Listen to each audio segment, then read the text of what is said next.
ভাই ক্যামেরাটা একটু নামান না, আমার কথা কাকে আমি বলতেছি সবর। আল্লাহ আপনি দুরূদ শরীফ পড়েন, আপনি দুরূদ শরীফ পড়েন সাল্লাল্লাহু, আমার কথা শুনেন, দুরূদ শরীফ পড়েন সাল্লাল্লাহু আলাইহি ওয়াসাল্লাম, সাল্লু আলাল হাবিব। ভাই ক্যামেরাটা কারেক্ট নামান না, আমাকে দেখতে দেন। হ্যাঁ সমস্যা নাই, নামাচ্ছে, সবর সবর। কি জানি বলছিলাম, তো বাঙালি বললে তারা আসে, কলকাতা আসে, আসাম আসে, উড়িষ্যা আসে, বিহার আসে, ওই অখণ্ড ভারতের স্বপ্ন যারা দেখে, যারা মনে করে বাংলাদেশ আবার ভারতের একাকার হয়ে যাবে। আমরা বলি যারা মনে করেন বাংলাদেশ ভারতে আবার একাকার হবে, আপনারা দুঃস্বপ্ন দেখছেন। বাংলাদেশ কখনো ভারতের তাবেদার হবে না, বাংলাদেশ ভারতের কখনো অঙ্গরাজ্য আর হবে না ইনশাআল্লাহ। ইনশাআল্লাহ বলে। তাহলে আমাদের দেশীয় পরিচয় আমরা বাংলাদেশী, বলেন আমাদের দেশীয় পরিচয় আমরা বাংলা, আর আমাদের জাতীয় পরিচয় আমরা মুসলিম। সুতরাং পৃথিবীর যত মুসলিম আছে, সেটা বাহরাইনের মুসলিম হোক, ফিলিস্তিনের মুসলিম হোক, ইয়ামানের মুসলিম হোক, আফ্রিকার মুসলিম হোক, আরবের মুসলিম হোক, বাংলাদেশের মুসলিম হোক, তোমার উজবেকিস্তানের মুসলিম হোক, আফগানিস্তানের মুসলিম হোক, ভারতের মুসলিম হোক, পাকিস্তানের মুসলিম হোক, পৃথিবীর আমরা হইলাম এক প্রান্ত, আমরা পৃথিবীর এক সাইড, আমেরিকা পৃথিবীর আরেক সাইড। পৃথিবী আমাদের থেকে হাজার হাজার মাইল দূরে যারা আছে, যারা লা ইলাহা ইল্লাল্লাহ তাওহীদ এবং মুহাম্মদুর রাসূলুল্লাহ রিসালাতে যারা বিশ্বাসী, তাদের আর আমাদের জাতীয়তাবাদ এক। সেটা হলো সারা দুনিয়ার যত মানুষ তাওহীদে বিশ্বাস করে, সারা দুনিয়ার যত মানুষ রিসালাতে বিশ্বাস করে, সারা দুনিয়ার সব মানুষের পরিচয় একটা, সেটা হলো আমরা মুসলিম। বলেন সেটা হলো আমরা, বলেন না যুবকরা, সেটা হলো আমরা। এবার আমাদের ভিতর তারা ক্ষুদ্র ক্ষুদ্র জাতীয়তাবাদ ঢুকিয়ে দিয়েছে। আমাদেরকে বলে তোমরা বাঙালি, এখানে একজনরে আব্বা বানাও। এদেরকে বলে তোমরা পাকিস্তানি, ওখানে জিন্নারে আব্বা বানাও। ওদেরকে বলে তোমরা তুর্কি, হ্যাঁ ওখানে তোমরা এই কামাল পাশারে আব্বা বানাও। ওদেরকে বলে তোমরা সিরিয়ান, ওখানে আপনার এই কি জানি বলে এই বাশার আল আসাদের বাপরে আব্বা বানাও। ওদেরকে বলে তোমরা মিসরি, তোমরা কি করো তোমরা জামাল আব্দুল নাসেরের আব্বা বানাও। এভাবে তারা আমাদেরকে ভিন্ন জাতীয়তাবাদে বিভক্ত করে, এক এক জায়গায় এক একটা জাতীয়তাবাদ দে আর এক একজনের জাতির পিতা বানায়। শুনেন, সারা দুনিয়ার মুসলমানদের জাতীয় পরিচয় মুসলিম, আর মুসলমানদের একমাত্র জাতির পিতা হযরত ইব্রাহিম। এর বাইরে আমাদের আর জাতির কোনো আব্বা নাই। বলেন এর বাইরে আমাদের আর কোনো জাতির আব্বা আছে নেই। এগুলো হলো ইসলাম বিদ্বেষী শত্রুদের শয়তানি। শয়তানিক দিয়ে আমাদেরকে বিভিন্ন জাতিতে বিভক্ত করে। এই বিভিন্ন জাতিতে বিভক্ত করার কারণে আজকে আমাদের পাশে আরাকানে মারে, আমরা কিছু করতে পারি না। কাশ্মীরে মারে, আমরা কিছু করতে পারি না। ফিলিস্তিনে মারে, আমরা কিছু করতে পারি না। আসামে মারে, আমরা কিছু করতে পারি না, কারণ আমাদেরকে মুসলমানদেরকে বিভক্ত করে দিয়েছে। গত শতাব্দীতে তারা বিভক্ত করেছে, এই শতাব্দীতে আমরা ঐক্যবদ্ধ হব ইনশাআল্লাহ। গত শতাব্দীতে তারা পরাজিত করেছে, আর এই শতাব্দীতে ইসলামের বিজয় পৃথিবীতে কেউ দাবাইয়া রাখতে পারবে না ইনশাআল্লাহ। ইনশাআল্লাহ বলে। এই শতাব্দীতে পানি আসলে যেমন জোয়ার কেউ আটকায় রাখতে পারে না, এই শতাব্দীতে ইসলামের জোয়ার উঠবে, এই শতাব্দীতে কালেমার জোয়ার উঠবে, এই শতাব্দীতে কোরআনের আদর্শের জোয়ার উঠবে। পৃথিবীর প্রান্তে প্রান্তে জোয়ার ওঠা শুরু হয়েছে। আফগানিস্তানে জোয়ার উঠেছে, সিরিয়ায় জোয়ার উঠেছে, আফ্রিকায় জোয়ার উঠবে, ফিলিস্তিনে জোয়ার উঠবে, ইয়ামানে জোয়ার উঠবে, জাজিরাতুল আরবে জোয়ার উঠবে, তুর্কিস্তানে জোয়ার উঠবে, বাংলাদেশে জোয়ার উঠবে।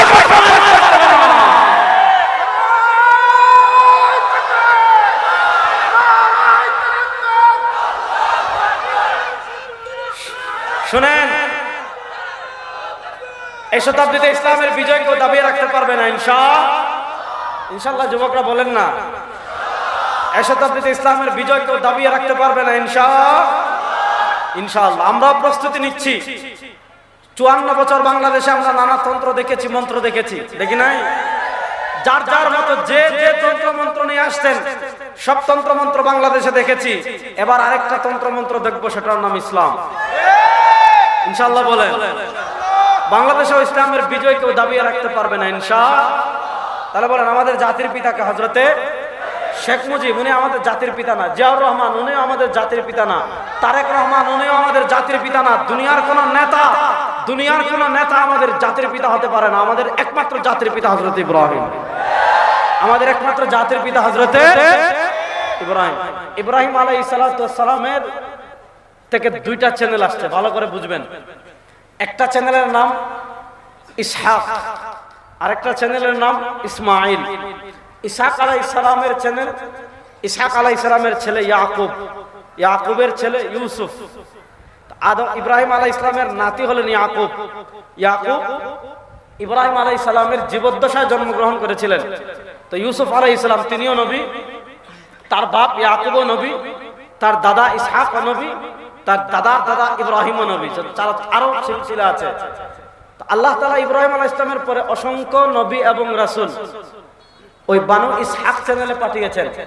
ওই ইসহাকের ছেলে ইয়াকুব, ইয়াকুবের অপর নাম ইসরাইল, ওই ইসরাইলকে বলা হয় বানু ইসরাইল।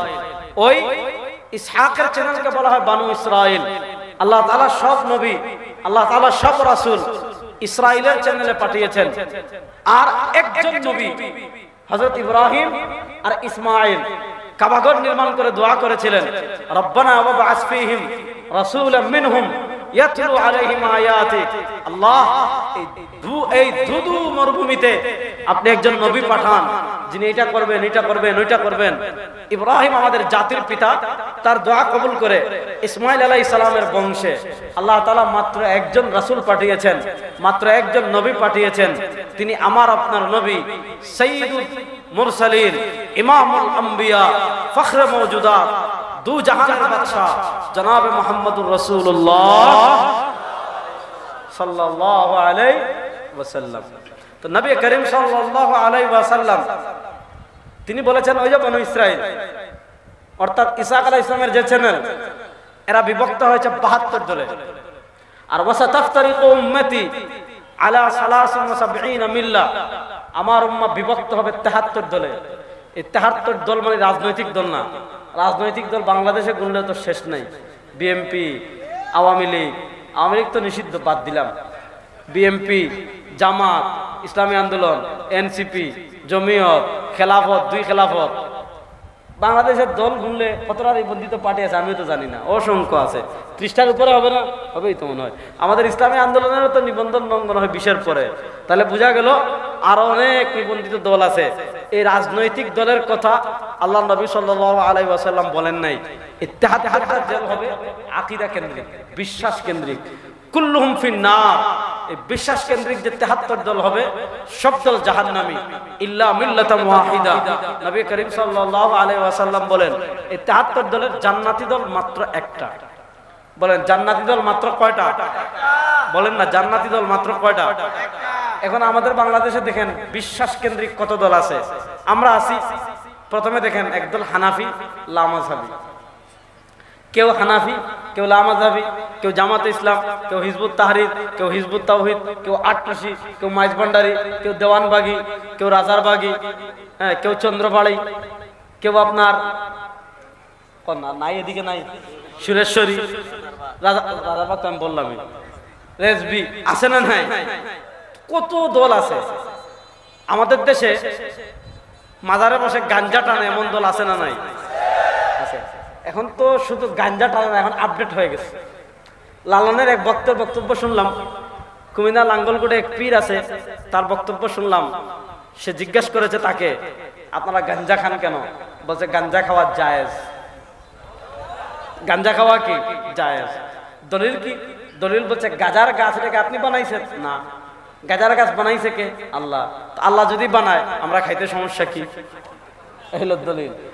যে এটা বলে তার কাছে কুত্তার গু এক বাড়ি নিয়ে যাবে, যে বলে যে গাজার গাছ এটা তো আমরা বানাই নাই, সুতরাং আমরা খাইতে সমস্যা কি?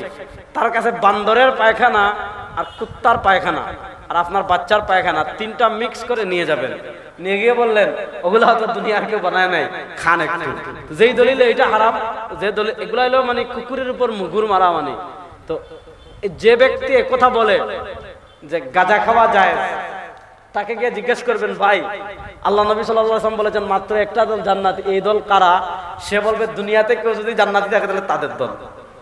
ঠিক না বেটি? ঠিক। বাংলাদেশে অনেক দরবার আছে। আপনারা যেমন আমি মাইজভান্ডারের কথা বলি, মাইজভান্ডারের দরবার থেকে ওনাদের জিয়াউল হক মাইজভান্ডারি একটা কিতাব লিখেছেন, যে কিতাবের নাম হলো বেলায়েত মুতলাকা। এটা নিয়ে আমার আলোচনা আছে, আমি সেদিকে যাচ্ছি না। অনেক জঘন্য আকীদা আছে তাদের। তার ভিতর একটা আকীদা হইল মুহাম্মদ সাল্লাল্লাহু আলাইহি ওয়াসাল্লামের রিসালাত মাইজভান্ডারের বেলায়েত দ্বারা পূর্ণতা লাভ করেছে। এ ধরনের জঘন্য কথাবার্তা আছে, বাদ দেন। আকীদার পাঠ আমি সব পরে বুঝাবো। মাইজভান্ডারে গেলে দেখবেন যখন উরুস হয় গরুরে মালা পরায়, গরুরে মালা পরানোর পর ব্রান্ড পার্টি চিনেননি? ব্যান্ড পার্টি ময়মনসিং কি বলে? এই যে গান টান গায়ে যায় শুনে টুটু বাজায়, এদেরকে কি বলে? ব্যান্ড পার্টি বলে। তো আপনি দেখবেন গরুর সামনে ব্যান্ড পার্টি দিয়ে গান বাজনা ডুল নেচে নেচে নেচে নেচে বাবার কবরের সামনে যায়। তো গরুর গলার দুই পাশে দুটা রশি লাগানো, বাবার কবরের পাশে যাওয়ার পর একজন এই পাশে রশি দিয়ে টান দে, আরেকজন টান দে। তো যখন দুইজন দুই পাশে টান দিল, বাবা কি করলো?